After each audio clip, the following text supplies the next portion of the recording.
O Brasil lidera o número de casos de ansiedade patológica no mundo.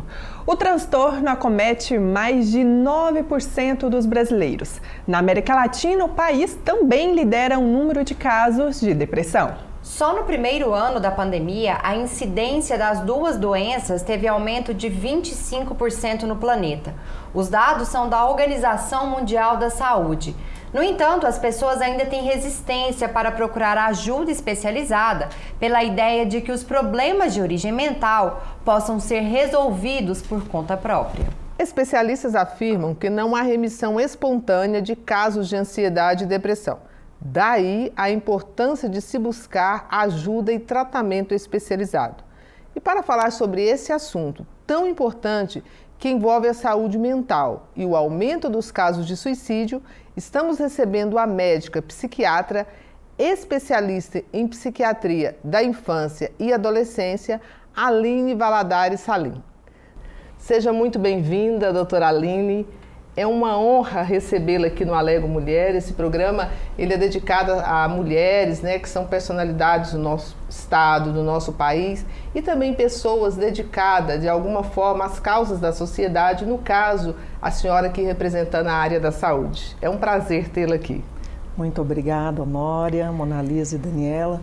Eu que agradeço o convite por estar, me sinto honrada por estar podendo contribuir com um pouco de conhecimento e aprender também com vocês. Bom, doutora, para começar, quais os motivos aí do aumento no número de pessoas com transtorno e ansiedade? A pandemia também aumentou, é um dos motivos por esse aumento? Os transtornos de ansiedade, na verdade, o Brasil lidera o ranking de transtorno de ansiedade no mundo. É um dos transtornos mais prevalentes. A mulher, como o programa é destinado à mulher, a mulher, na verdade, ela tem mais sintomas, mais transtorno de ansiedade em relação ao homem. E a pandemia, na verdade, foi um fator de piora muito grande, Em um momento em que muitas pessoas perderam o emprego, muitas pessoas tiveram que ficar, todos nós tivemos que ficar em isolamento social. Então, o medo do amanhã, o medo do contágio pelo Covid-19, as perdas que tivemos durante a pandemia. Então, tudo isso são fatores estressores e fatores de piora, para o transtorno de ansiedade e para o transtorno depressivo também. Agora, quando a gente fala sobre essa questão do aumento de casos, que nós apresentamos dados aqui, meninas, do tamanho, do número expressivo dos brasileiros que têm problema de ansiedade e depressão, o Brasil ele é um país assim solar, não é? De alegria, exatamente. É o país do carnaval. Enquanto a senhora estava falando, eu estava pensando nisso, Quais seriam essas causas, doutora? Porque antes mesmo da pandemia, esses números já eram números altos. Exatamente. Na verdade, os transtornos de ansiedade, transtorno depressivo, eles são multifatoriais. Então, você pode ter um acontecimento ao longo da vida que vai fazer com que você abra um quadro. Eu sempre falo que a predisposição genética, fatores genéticos, eles são extremamente importantes. Então, antigamente esses casos não eram diagnosticados, não havia um tratamento. Hoje a gente consegue ver que o aumento do número de casos também está relacionado aos diagnósticos, Antigamente não havia esse diagnóstico, não havia essa procura por psiquiatra, apesar de que ainda há muito estigma. Mas a preocupação, o brasileiro também tem muita preocupação com a imagem, com o corpo, a pressão pelo sucesso. Então, são fatores estressantes e que te predispõem. Mas nós estamos falando de fatores genéticos, biológicos, socioculturais, que estão prevalentes no transtorno de ansiedade e depressão. Doutora, como é que a gente pode enxergar características da ansiedade, da depressão nas pessoas que a gente convive para a gente tentar de alguma forma ali perceber que aquela pessoa está sofrendo? Então, a ansiedade, nós temos uma ansiedade natural, que é inerente ao ser humano. Na verdade, ela é um sinal de alerta, ela salva vidas. A ansiedade, o medo, aquele medo natural, na verdade, te impede, na verdade, De arriscar, de né? arriscar, sabe? Ele te prepara para luta e fuga. Às vezes até coloca um freio na gente, né, doutora? Exatamente. Agora, o transtorno de ansiedade, nós temos dois componentes, fisiológicos, psicológicos e físicos. Então, a pessoa que tem ansiedade, ela queixa muito de taquicardia, palpitação, tremores, a mão fica suando frio, o pensamento muito acelerado, pensamentos intrusivos de que algo ruim vai acontecer com ela a qualquer hora, que ela vai morrer, que ela vai ter um infarto fulminante, boca seca. Então, são sintomas físicos e psicológicos de ruína muito intensos. Você pode ver que tem muitas pessoas que vão em pronto-socorro com aquela sensação de que eu vou morrer, que eu estou tendo um infarto, tem alguma coisa com o meu coração. A maioria dos casos em pronto-socorro, eles são psiquiátricos. Na verdade, são ataques de pânico, ataques de ansiedade, são sintomas de ansiedade generalizadas que são diagnosticados muito tardiamente, porque geralmente o paciente vai no pronto-socorro, no cardiologista, a epigastralgia, que é aquele desconforto no estômago, a dor no estômago, a náusea, o mal-estar, também é um sintoma muito prevalente da ansiedade. Desconforto, na verdade, um desconforto no intestino mesmo, diarreia ou intestino muito preso, é um sintoma de ansiedade. Então, tem pacientes que vão muito em gastro e meu estômago, faz endoscopia, faz uma colonoscopia e não acha a causa até que vai parar num psiquiatra. E na depressão, nós temos vários sintomas também. Então, aquela pessoa da sua família, ou amigo, um colega, que ele era mais alegre, ele era mais brincalhão, ele gostava de estar no meio das pessoas, nas reuniões. De repente, ele está mais apático, mais triste, mais desvitalizado. Ele já está no isolamento social, não tem mais vontade de estar junto. É um sintoma, é a anedonia, que é a perda de prazer, a perda de prazer mesmo nas coisas que antigamente tinha. Então, por exemplo, praticava um esporte, agora nós estamos na moda beach tennis, aí para de praticar o beach tennis, não, estou mais cansada, estou com muita dor no corpo. Um outro sintoma também, muito prevalente, a dor difusa pelo corpo. Então, tem muitos pacientes que falam, eu trato de fibromialgia, você deve ter muitas pessoas que a gente conhece que falam que é fibromialgia. Sim. Na verdade, para mim, um sintoma também de uma doença, de um transtorno psiquiátrico.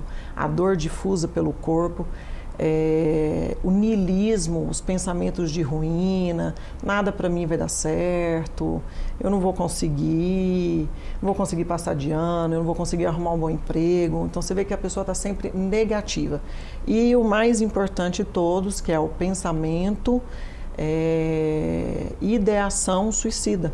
As automutilações, que é um sinal também muito importante, e na verdade o mais importante em relação ao suicídio. Doutora, essas pessoas que chegam aos plantões de saúde, né, que vão para uma emergência, os profissionais de saúde, eles estão aptos a avaliar esse paciente, encaminhar para um psiquiatra? Infelizmente, nem sempre. Nós precisamos de uma capacitação melhor para as equipes de saúde.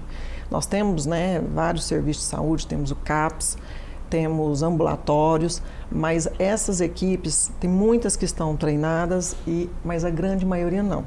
Então, às vezes o paciente chega, falta um pouco de empatia, aquela sensação, às vezes, da equipe que está ali no plantão, já veio aqui várias vezes, nossa, isso aqui bate ponto. Eu já tive em pronto-socorro, fiz muito plantão no meu início da formação, assim que me formei há 14 anos atrás, e era assim, tinha aquele paciente tipo que a gente falava, nossa, não sai do pronto-socorro, está aqui, mas a gente tem que ter empatia com o sofrimento daquele paciente, do outro. E, infelizmente, nem sempre a equipe está preparada, o que é uma falha, é uma falha do serviço de saúde mesmo, de ter essa preparação dos clínicos, da equipe de enfermagem, de técnicos de enfermagem, de todo esse aparato no serviço de saúde.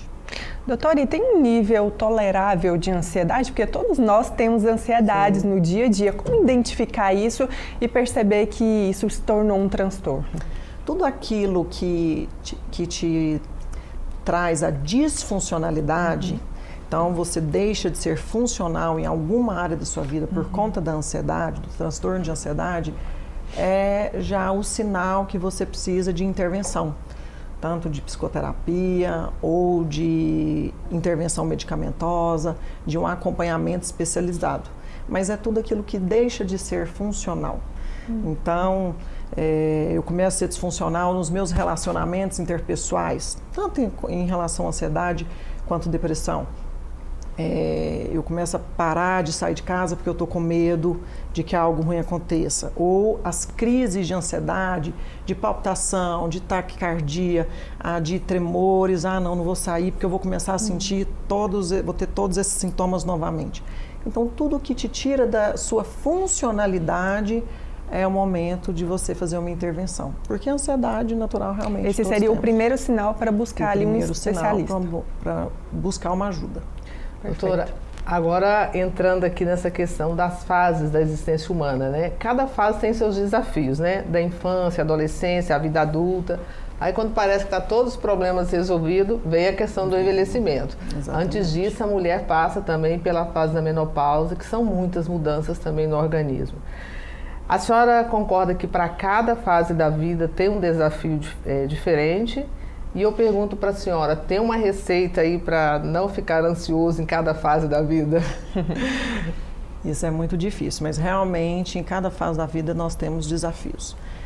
Na infância, são os desafios quando você começa a ir para a escola. Primeiro desafio de andar, engatinhar, andar, falar as primeiras palavrinhas.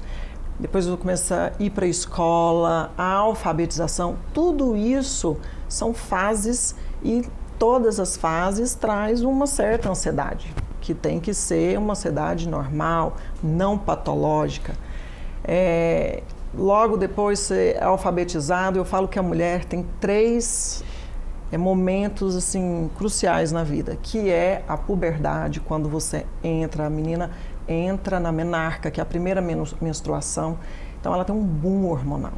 Aí já vem a adolescência, que é um período que ainda o cérebro está naquele desenvolvimento, naquele amadurecimento. Então a menina o adolescente em si, ele tem muita irritabilidade, muita impulsividade, muita explosão, e lidar com isso não é fácil, com esses sentimentos, com essas emoções. Logo depois vem já a fase, para alguns mais cedo, para outros mais tarde, para outras mais tarde, mas vem a fase de pensar em casar. Depois, quando você casa, vem a gestação, a maternidade para a maioria. Já é outro boom hormonal. Então, tem muitas mulheres que têm uma predisposição genética e por conta desses hormônios, eles já entram, pode fazer uma depressão, um transtorno de ansiedade, abrir um quadro de ansiedade durante a gestação e pós-parto, né? Nós vemos vários casos de depressão pós-parto. E, mais tardiamente, a menopausa, que vem com outros desafios, né? Que já é uma queda dos hormônios e a mulher vai ficando mais irritada, com mais insônia, com várias queixas sexuais. Então, isso vai trazendo uma repercussão. Eu acredito que uma maneira da gente se blindar é tentar fazer um acompanhamento adequado, sempre que trouxer um desconforto, buscar ajuda, que seja médica especializada, psicoterapia, né, para te ajudar a internalizar cada fase e fazer com que a gente seja resiliente, né? Você consiga superar cada fase da vida. Parece que para a mulher ainda é mais complicado, né? As mudanças são maiores, né, doutora? Essa questão hormonal. Eu falo que nós somos assim, premiadas, sortudas, abençoadas.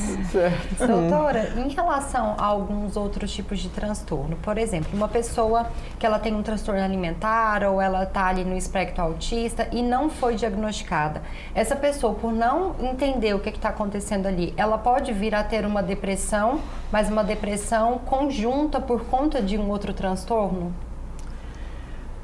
Na verdade, assim, um transtorno, eu vou te dar um exemplo. O transtorno de ansiedade não tratado, não diagnosticado, não tratado, ele pode evoluir com um transtorno depressivo.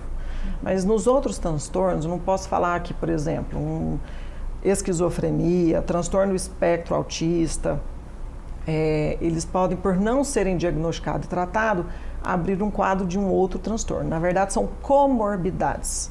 Então, você pode ter um transtorno de ansiedade comórbido com transtorno depressivo. Você pode ter um transtorno depressivo com a comorbidade, um transtorno alimentar.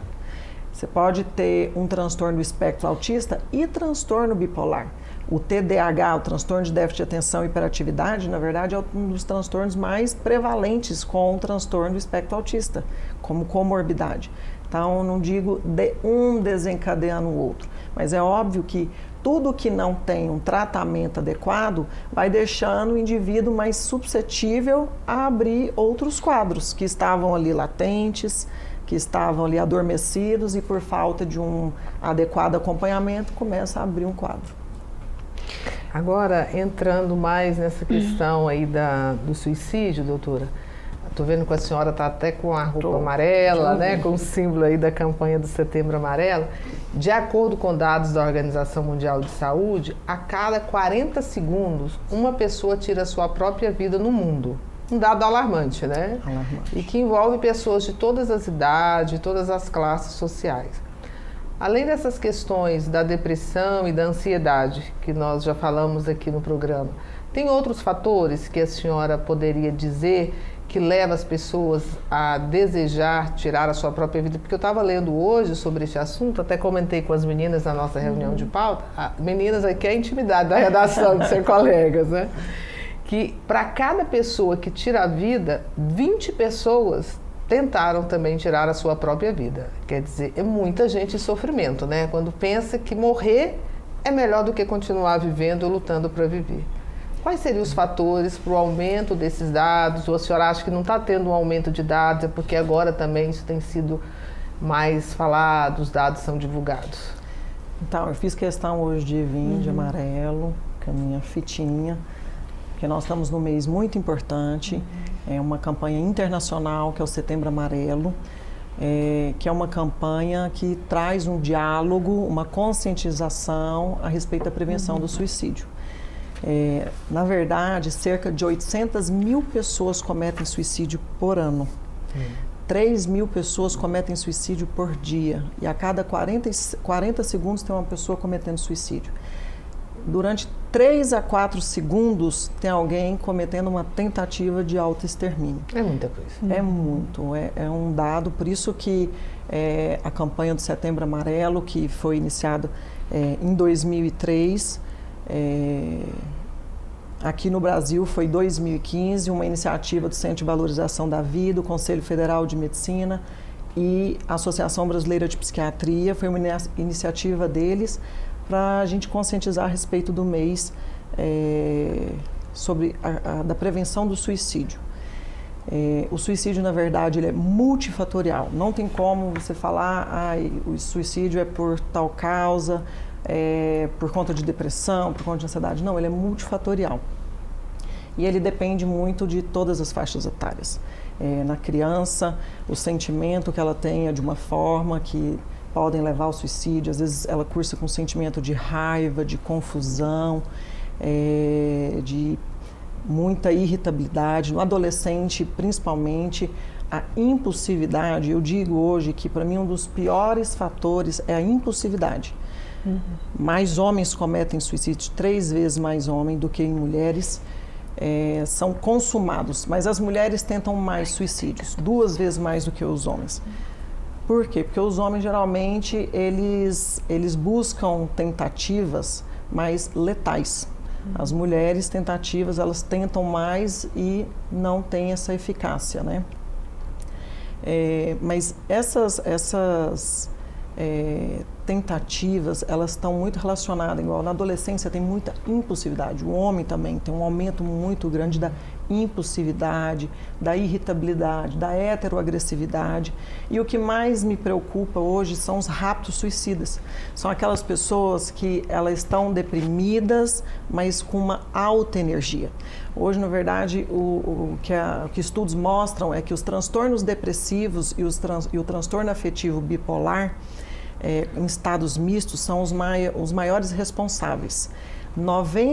Mais de 90% dos adolescentes, crianças e adolescentes que tentaram suicídio, eles tinham um diagnóstico de um transtorno psiquiátrico prévio ao ato.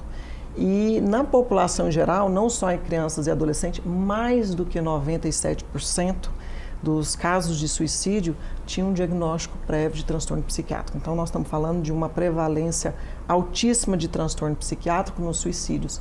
Então, a gente tem que compreender, né, todas essas nuances que estão levando o paciente a cometer o suicídio.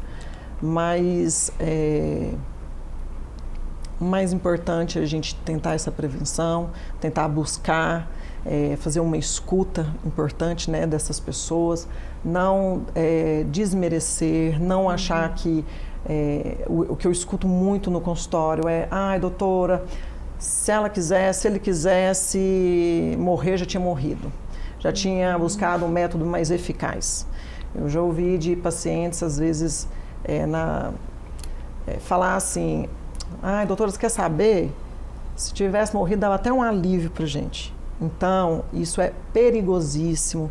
A gente tem que ter empatia ao ouvir o outro, a entender os motivos. A gente tem que entender que uma tentativa de autoextermínio, na verdade, um paciente que ele tenta o suicídio hoje, existe uma chance altíssima dele fazer uma nova tentativa dentro de 1 ano, e ao longo de 10 anos da primeira tentativa, ele tem um suicídio consumado.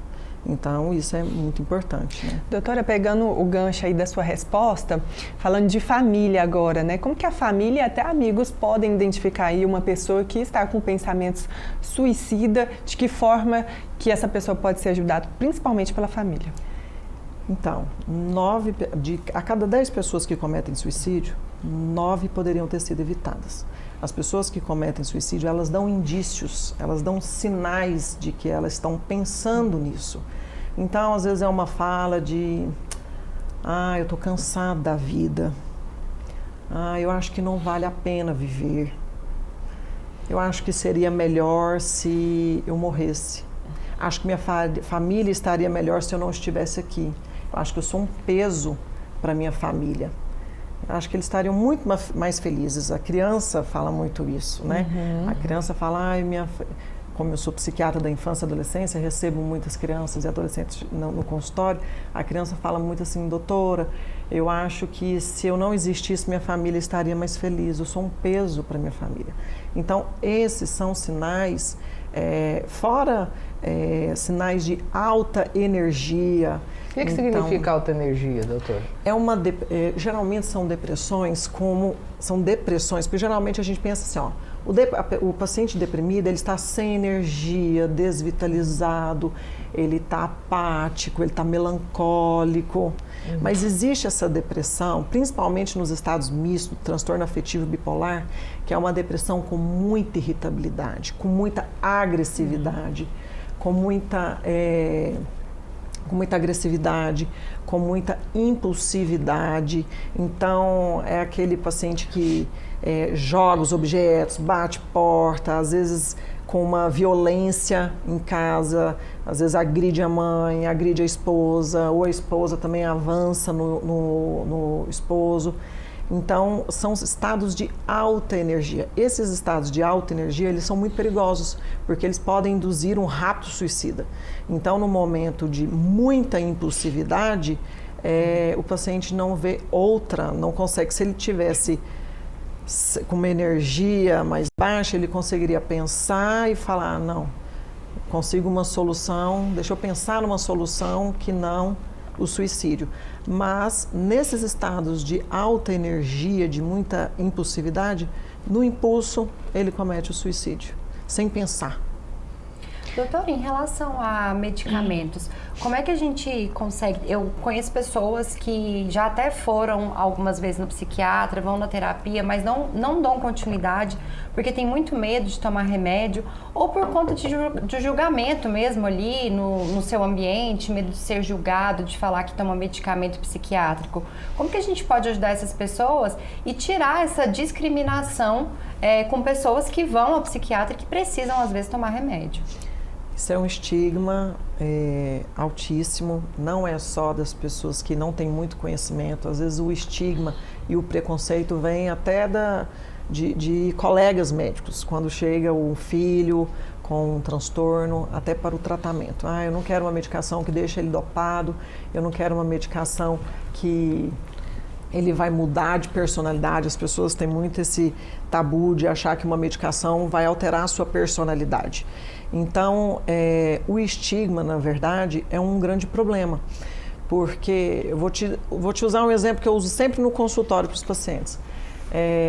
Eu sempre falo, se você fosse diabético, você usaria insulina, tomaria um hipoglicemiante? Se você fosse hipertensa, você tomaria um antihipertensivo? Porque se você não tomar, o que poderia acontecer? Você pode ter um AVC, você pode, por conta de uma diabetes descompensada, ter um infarto, ter que daqui a pouco amputar alguma parte do seu corpo. Então, todo o nosso corpo ele pode adoecer e o nosso cérebro da mesma forma. E eu ainda digo que é pior, porque o cérebro ele traz o comando para o corpo. Então, as pessoas têm um preconceito realmente de um adoecimento do cérebro, mas o estigma ele faz com que muitas pessoas não recebam um tratamento adequado.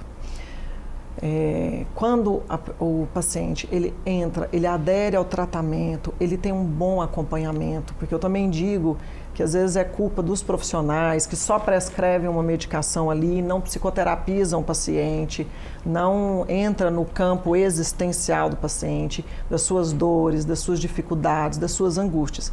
Então, um tratamento, um paciente que ele é bem acolhido, ele vai acabar aderindo ao tratamento. Você vai conseguir explicar para ele, olha, tem tais efeitos colaterais, mas a gente pode conseguir rebater esses efeitos colaterais com atividade física, com uma boa reeducação alimentar, você fazendo acompanhamento com uma nutricionista, você fazendo a psicoterapia, então você consegue vencer.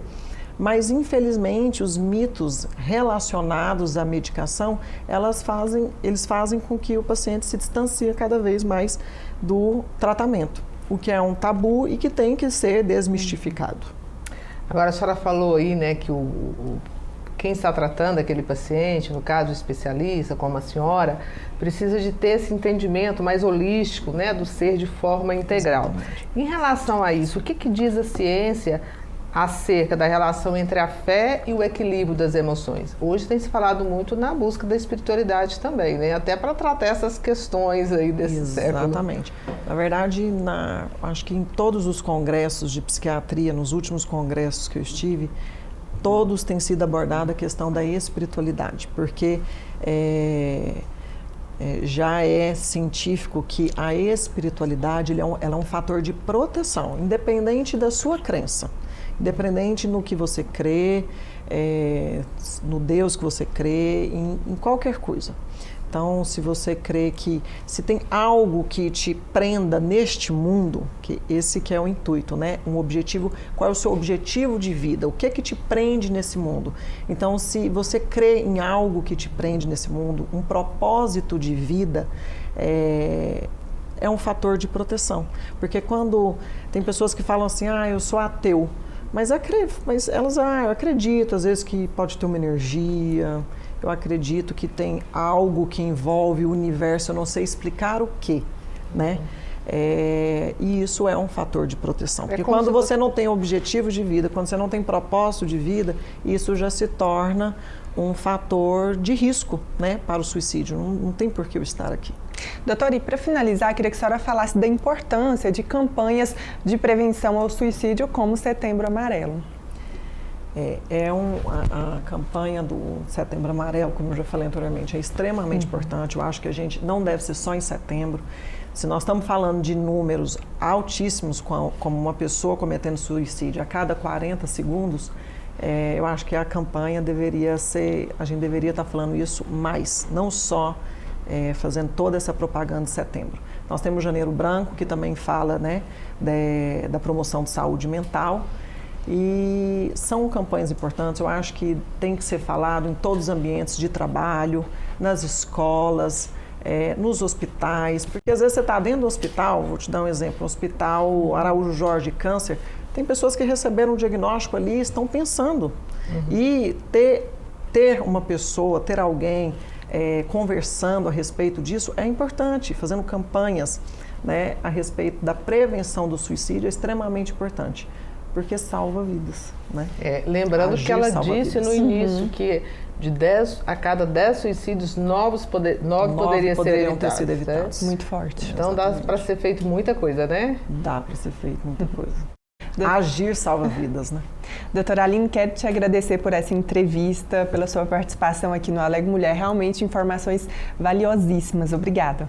Muito obrigada, eu me sinto honrada e estou à disposição para uma próxima oportunidade. E o Alegre Mulher de hoje fica por aqui. Continue acompanhando a nossa programação e até semana que vem. Tchau.